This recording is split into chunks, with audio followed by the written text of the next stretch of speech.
Testing, testing.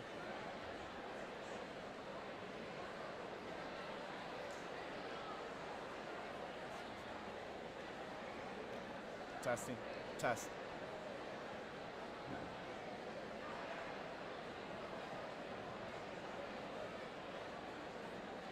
Test. All right, good morning. Thank you. Thank you to the Anthony Wayne High School Band, Mr. Young and Mr. Ladd, for this morning's music. Appreciate you.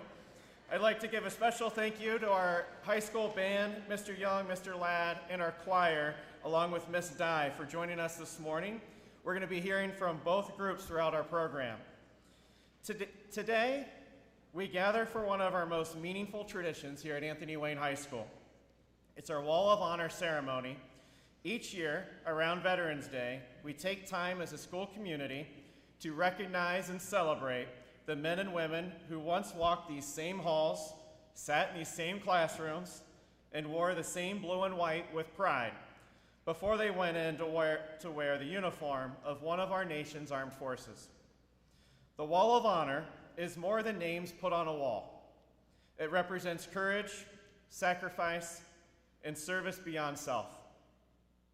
It reminds every student and community member who passes by that the spirit of the generals does not end at graduation, but it lives on in acts of bravery and in commitment to others and in love of country.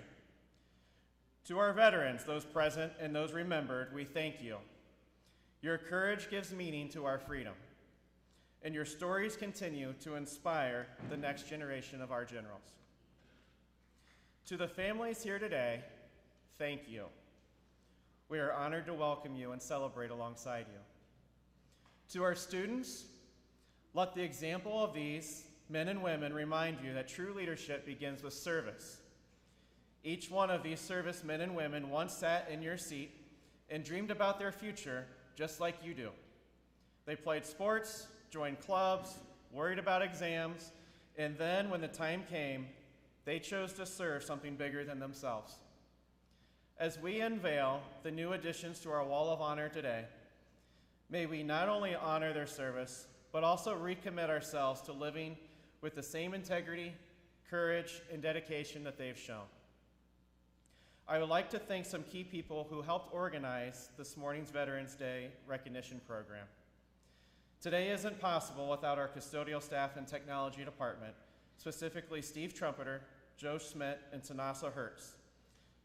Members of our high school staff and administration, Sherry Volz, Amy Knopfsinger, Stephanie Buckenmeyer, and Janelle Patek. Members of our building Purple Star Committee, Christine Young, Lisa Petrus, Jim Eberly, Dan Kalo, and Dave Johnson. And to note, Mr. Eberly and Mr. Johnson are also military service veterans. And a final thank you to Megan Menchaca, our food service director, and her staff for our breakfast reception this morning. Join me in a round of applause for the special group of school employees and volunteers.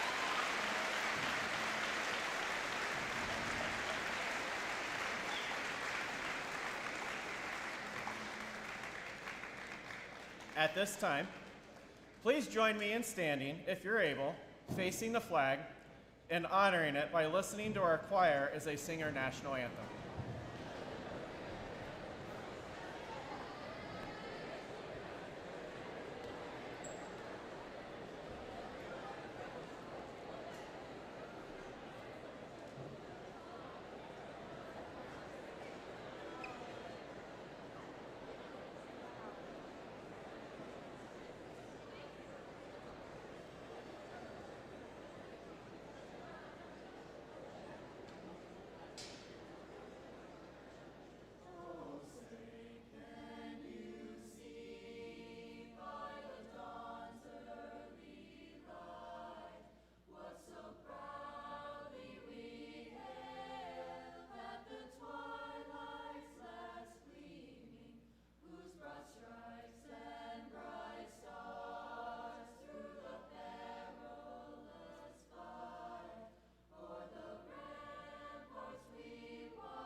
Well done, choir. Thank you. Students, this morning's program will feature a keynote speaker whom I will introduce here in just a moment, followed by a salute to America's Finest by our high school band. I will then introduce our latest Wall of Honor inductees, and we'll conclude our program this morning with our AWHS choir singing God Bless America. We are honored to be joined today by Wing Command Chief Master Sergeant Brian Rosick. Chief Rosick is an AW parent and resident and is stationed here at the 180th Fighter Wing. Please join me in welcoming Wing Command Chief Master Sergeant Brian Rosick.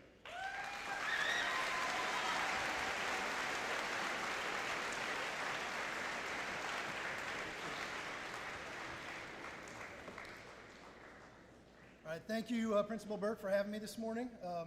First and foremost, my name is Brian Rosick. I'm the Wing Command Chief of the 180th Fighter Wing.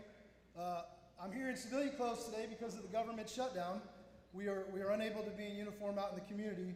So normally we'd be out here and we'd be representing the wing, but unfortunately today, civilian clothes due to the politics of the day. So that aside, thanks for having me here today. I love talking about the Ohio Air National Guard. I love talking about the 180th Fighter Wing. And to do it where my kids go to school and in front of my kids is an honor and a privilege. As Principal Burke said, I'm not an AW alum, but I am an AW dad. So 4 kids in school here. One's already graduated. She's serving in with the Army ROTC up at the University of Michigan. I tried to get her to Ohio State, but she just refused and couldn't do it. Anyway, and then a senior this year, and then 2 more coming through at White House Primary and the middle school. So we call the Anthony Wayne community home. We've called the Anthony Wayne community home and been stationed here for over 20 years now. I've been lucky enough to stay here and be in the Guard for that long. So why am I talking to you here today? I'm not here to sell you on the military. I'm not here to enlist you in the military. We're here to talk about veterans. One of the most important things that we can do is we can honor our veterans. And I love that my kids come home. I really appreciate to the faculty and the staff. My kids come home and they talk about the difference between Veterans Day and Memorial Day. That's important to members of the military. Veterans Day honors everybody who served as a veteran with the military in the United States.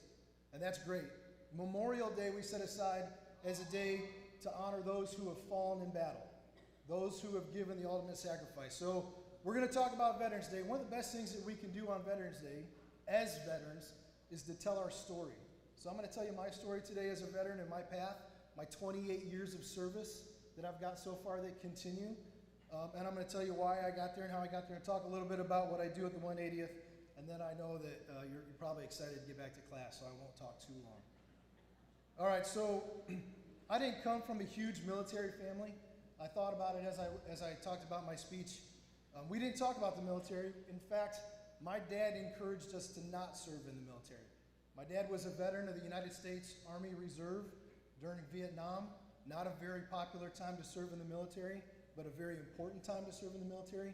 And he did not want to see his sons have the same challenges that he had when he served in the reserve. He did not serve in Vietnam. He was a reservist that entire time. He did not go. My grandfather was an Army veteran of World War II, and he served in France and in the European Theater of Operations. He was there a few days after D-Day happened. So we're confused as if it's D-Day +5 or D-Day +7, but needless to say, he was there and got to participate and see some pretty hefty things. My dad has passed away, but as we're cleaning things up with my dad, we found out recently that my other grandfather served in the Ohio National Guard, which is awesome because I'm a member of the Ohio Air National Guard now. He served in the Ohio National Guard in Cleveland between World War I and World War II. So we're just getting some of that data now. So it turns out I really am in a military family, but I didn't really realize the military piece until my older brother joined the Navy. And he joined the Navy in 1991 after he graduated high school, and so he's 5 years older than me. So I got to see his experiences for 5 years, and I thought, there is absolutely no way I'm joining the Navy. That looks terrible.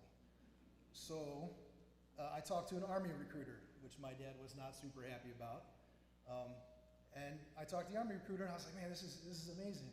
And then I heard some stories, and I was like, you know what? I don't think the Army's for me. I talked to an Air Force recruiter, and I was like, hey, this Air Force, this is the cool thing. This is the way to go. So I joined the Air Force, and the reason that I joined was I really had no idea what I was going to do with my life. I had been a student. I grew up in Woodville, Ohio. I went to Woodmore High School. I actually got an associate's degree from Terra Community College 3 days before I graduated high school, going through the post-secondary program. And I really had no goal or path in life. And so I was like, you know what, I'm gonna join the Air Force. And I was gonna be a computer programmer in the Air Force. And I thought it was gonna be the coolest job in the world, because back then, you know, computers, it's not like now where you've got the one in your hand all the time. Unfortunately, I had to have knee surgery and I missed my chance to be a computer programmer. So I had to re-enlist in the Air Force, and I got to the recruiting station and they gave me 3 jobs. One was a loadmaster, one was an aerial refueler, a boom operator, and one was a communications specialist, airborne communications specialist. I didn't know what any of those jobs were. They all sounded terrible at the time. So I was like, you know what? I'm joining the Air Force. I'm going to figure this out. And I decided to be a communications specialist. So after basic training, I'm in training for my job in Biloxi, Mississippi. And I finally learned that I was going to be managing radios on an E-3 AWACS airborne radar airplane. And I was going to get stationed in Tinker Air Force Base, Oklahoma. And I was devastated because I did not want to go to Oklahoma. I thought that was the worst thing possible. Like, I'm coming from Ohio. I don't want to go to Oklahoma. I want to go to somewhere cool. So whatever, it's what I have to do. A couple weeks later, 2 really cool gentlemen show up in our class. And they're wearing flight suits. And they have a single patch on, the United States flag. They're not wearing any other patches or anything else. And they said, hey, we're recruiting 2 volunteers to fly Air Force Special Operations Aviation. We're looking for 2 people who want to, we're looking for the 2 best people in class that want to go do this special operations thing. And so everybody, of course, volunteered because it sounded really cool. And I had my interview and I asked, I said, what does this job do? And they're like, hey, do you like roller coasters? I'm like, well, grew up around Cedar Point. Roller coasters sound pretty cool. Yeah, I like roller coasters. Oh, you're going to love this job. And that was all I knew about going into the job that I knew, or that I was going into. So fast forward, I graduated. I went to survival school training up in Washington State. That was a fantastic experience. And then I got to my first duty station, which was in Florida, which was one of the main reasons that I thought that it would be pretty cool to do that job instead. And I found out I'd be flying on an MC-130E Combat Talent Special Operations Aviation airplane for the next 4 years. And I, again, had no idea what that meant. And so I had to go through some classes there, and I got on my first flight, which, by the way, I grew up in a small farm town. I have flown once in my life to this point. So as my second flight on an airplane ever is my first flight in the Air Force. I get on the first flight, and we're flying at night. We didn't take off till about 3 o'clock. It is hot in Florida. It turns out I get really, really airsick when I fly. So that was exciting, but I worked through that. Long story short, 4 months later, I graduated that. I then entered into service, flying the line, and 2 months later, I was deployed to Operation Southern Watch in Kuwait. I was responsible for the communications on the airplane. We had 7 radios that I had to listen to all the time. I had to make sure that when we were flying in places that maybe we shouldn't be flying, that the radios didn't transmit, and that when we were in places that we were supposed to be, that we could make our radio calls. In 4 years in the Air Force, I got 1,100 hours of flying time. I was all over the world. I got a lot of time in the Middle East. That was back before the wars had started, but it was after Desert Storm, so we did a lot of time in the Middle East. I got to go to England, Canada, Crete, Iceland, Kenya, Colombia, Bolivia, Egypt, and Sicily, just to name a few places in that short time. I got to check out London and see the Tower of London. I got to watch the sunrise, where you can see the first sun in North America in Newfoundland as it comes over the Atlantic Ocean. I got to chill out in some geothermal springs in Iceland back before they were cool. I got to go on a safari in Africa. I got to fly through the jungles of South America. I got to take a tour of the pyramids at Giza in Egypt on a camel, which was interesting. And I got to have pizza in Sicily. All awesome things that I got to do as I was there. But it was busy. I was part of the 8th Special Operations Squadron, and we were the most requested aviation unit in the United States Air Force at the time. And our lineage of Air Force Special Operations, that unit was part of the attempted Iran rescue hostage in the 1980s, where they actually lost an aircraft doing that. But our job was to do things that had never been done before, to try things that had never been done before, and to have mission success. Our job was to infiltrate and exfiltrate Navy SEAL teams, Army Ranger teams, Marine Force Recon teams. We refueled helicopters from the Army at 250 feet, doing 150 knots, going through mountains at night on MVGs. So it was the heyday of Air Force Special Operations. So it was an amazing thing. But what I decided is this isn't for me. It's too busy. I want to have a family. I was deployed 270 days most years. So I came back home. I joined the 180th. And the 180th has been an amazing experience. I moved back here. I decided to live in White House, Ohio at that time. I joined the fire department, and then I became a firefighter in the 180th. A couple years later, I'm back deployed again. I go to Israel. I got to see Israel with the 180th, and we helped do a construction project in Israel. And then a year later, I was in Baghdad, Iraq during the surge. Spent 5.5 months in Baghdad, Iraq as a firefighter. Came back home, decided I want to be a full-time firefighter. I got a job at the base. I became a paramedic. And then I worked through the ranks of the base as a firefighter. So I was a firefighter, and eventually worked my ranks to being the fire chief at the Air National Guard base and at Toledo Express Airport. And that was my job. And then the 180th said, hey, we want you to do something different. So I got called to active duty about 3.5 years ago to be the operations group senior enlisted leader. And then now I've been the 180th Wing Command Chief for about a year now, through some unprecedented times. So it's been a great experience. But my job at the 180th, I help the wing commander. I'm his right-hand person. We're responsible for the lives of 1,100 people at the base. We have to make sure that they're organized, trained, and equipped to do their job at a moment's notice so that they can go and do what we need to do. We can fly the F-16s. And also, we defend the nation every day at the 180th. We have a national defense mission through our Aerospace Control Alert. Our jets are always there, they're always ready, and they're standing by to protect the nation. So we do all that stuff for the community, and Anthony Wayne has been nothing but a home and a supportive area. There are so many family members and so many Stingers and so many Stinger kids that have come from Anthony Wayne and that are here in this building now. It's amazing to walk through the halls and see kids that I know of, parents that I work with. So Anthony Wayne is just an incredible, incredible military support school. So why is service important? This is my last piece. The military is an all-volunteer force.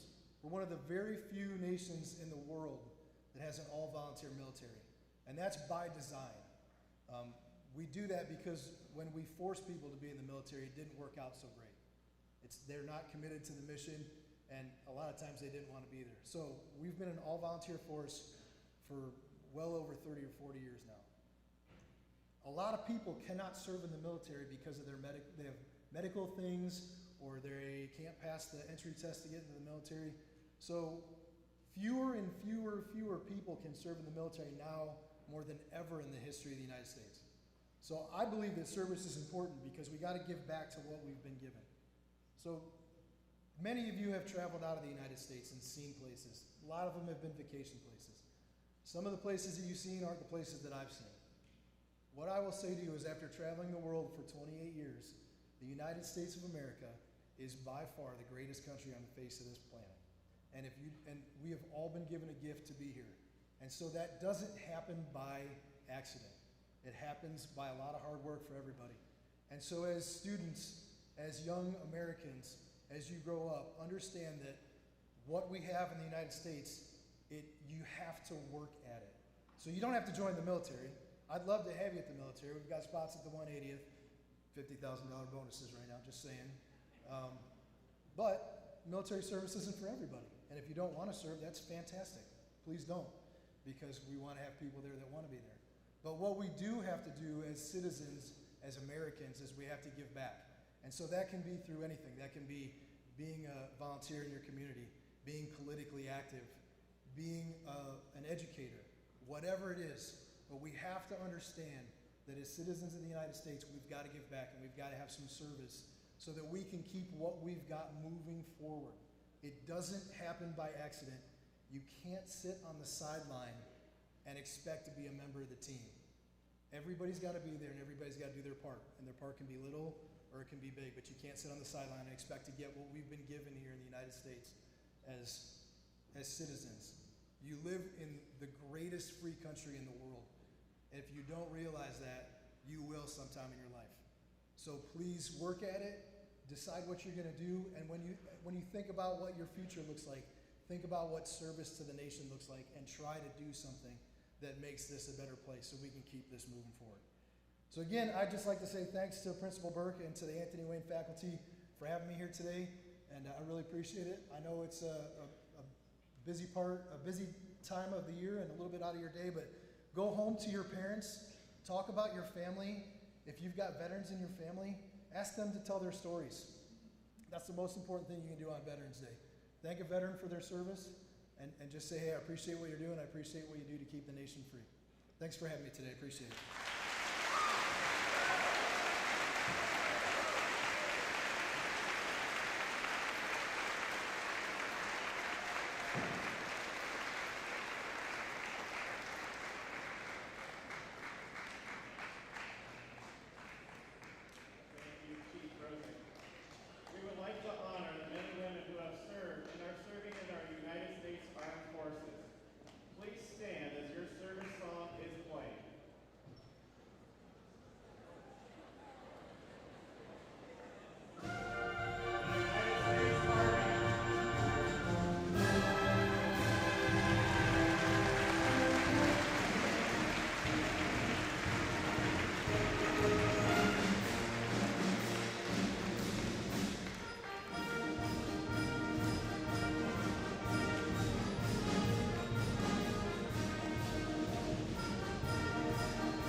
Thank you, Mr. Young and the Anthony Wayne Band. At this time, we're going to honor and recognize those veterans who will be added to the Anthony Wayne High School Honor Wall. With the following service members and veterans in attendance this morning, please stand when your name is called.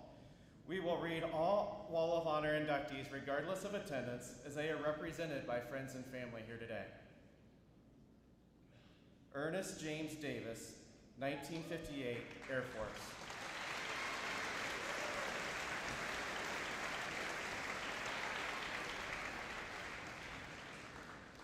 James Young, 1958 Navy.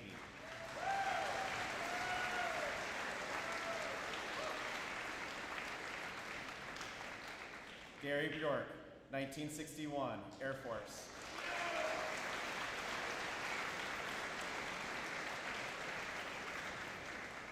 David Gluntz, 1964 Army.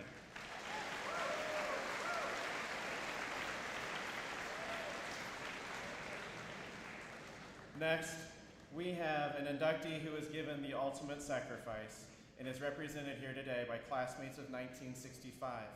Terrence Hebner, 1964 Army.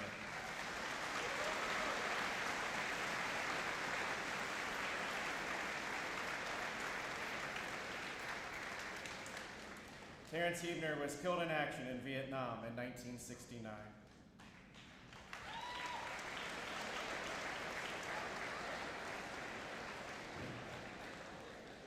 Wayne Graves, 1965 Army.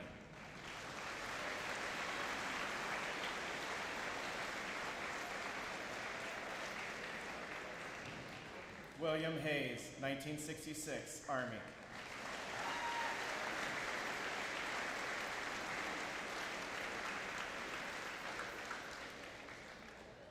Rhonda Whitaker Cobb, 1978.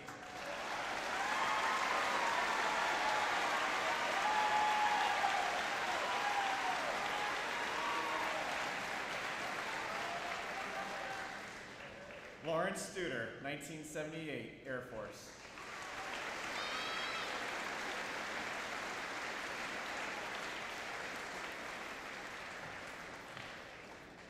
Debbie Hertzfeld Pantel, 1979 Air Force.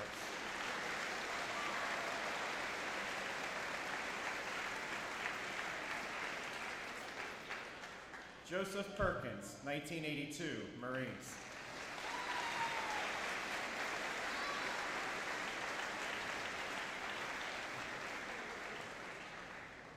Chester Reed, 1986 Navy.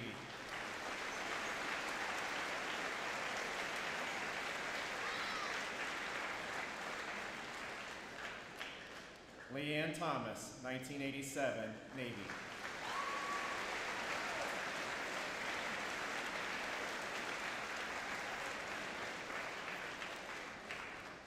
Don Thomas, 1987 Navy.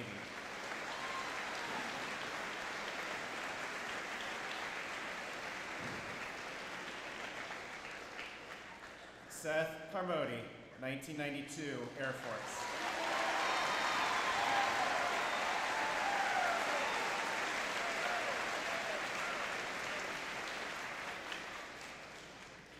Peter Smith, 1992 Air Force.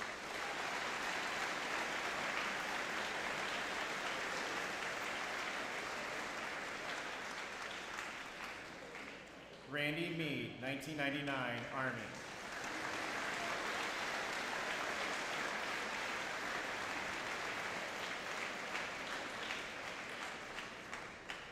Joshua Garrity, 2002 Army.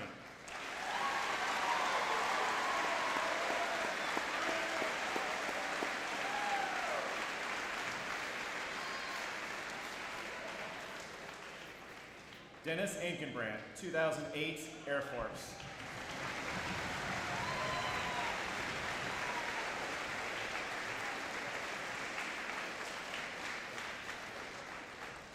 Christopher Podbioniak, 2013 Marines.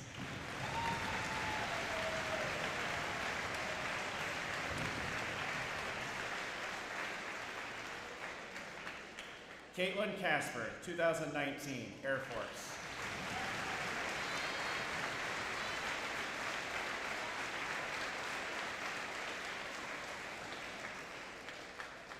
Garrett Mintz, 2019, Army.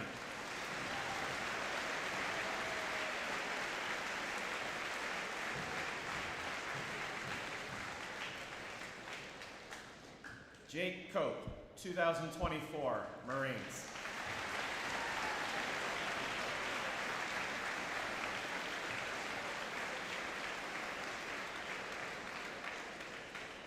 Abigail Rutz, 2024, Air Force.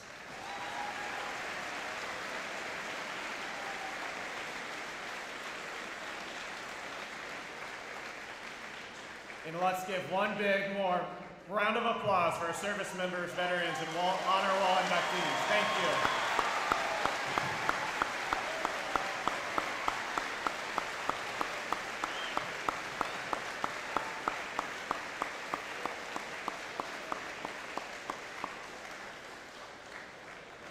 At this time, please turn your attention to our Anthony Wayne High School Close Harmony Choir as they sing God Bless America.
Thank you, Ms. Dye and the Close Harmony Choir. This concludes our Veterans Day recognition program this morning. I would again like to take this opportunity to thank all of our veterans who have chosen to serve our country. Specifically, I would also like to thank Chief Rosick for his inspirational message and for sharing it with us today. I'm going to ask our Honor Wall inductees and our guests for just stay until I get the students out of here, and then we'll let you get out a little bit more peacefully, okay? Once students are dismissed, inductees, you're welcome to stay also for pictures and enjoy time together as long as you would like this morning. Thank you again for being here. We appreciate it.